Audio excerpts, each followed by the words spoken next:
Crisis number one, getting born right at the start of the war in Germany and being 5 when the war was over.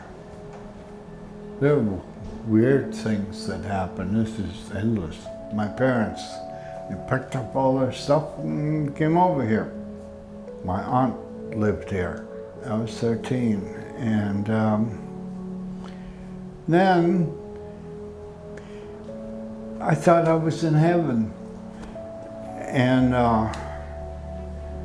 geez, but my parents didn't think so. They thought I should behave according to the strict norms that had applied to me over in Europe. So that was my second crisis.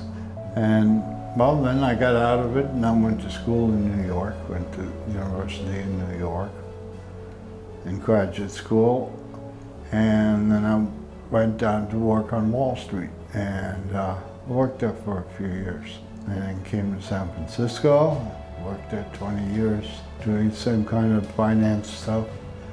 And then I got old, I guess. I got into my 60s, late 60s, and the older I got, the less I wanted to work. So this lets me do the work I like to do. And it's tinkering with their heads, you know, in a nice way, in a really nice way, beneficial to them. I just want them to succeed. I don't want to punish them.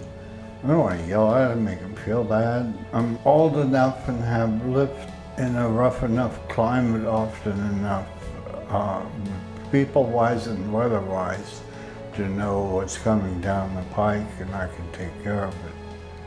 And I'm not worried about that, so I don't have to lord it out over the children. I prepare for lessons, I keep the kids in line.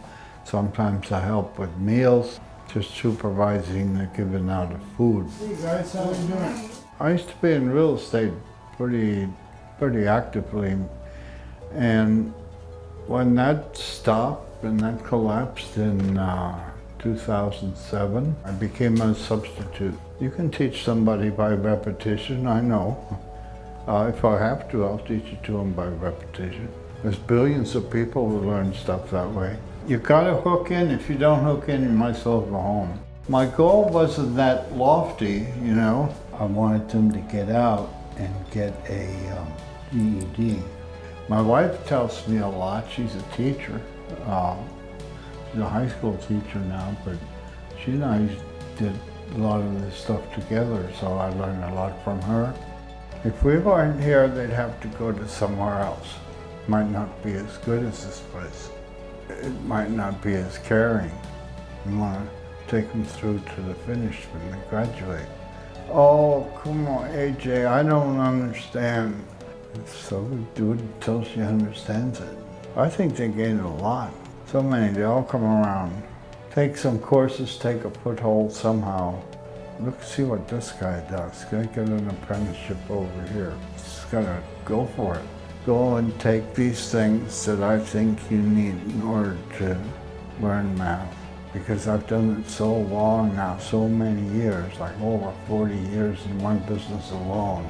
You gotta trust me that I know enough shortcuts. It's my approach to math. I want to teach them the shortcuts without losing sight of what they're going at.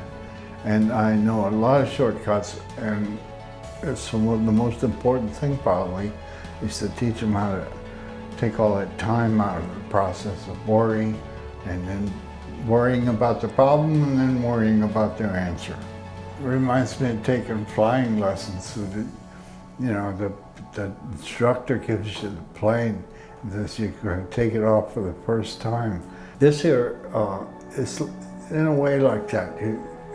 They're rocky and rough and rough around the edges, and I don't know what to do. And so that has been my most satisfactory thing. When they come around the bend and they're all right, you know they're gonna land the plane okay. Want to learn? I'd be glad to teach you.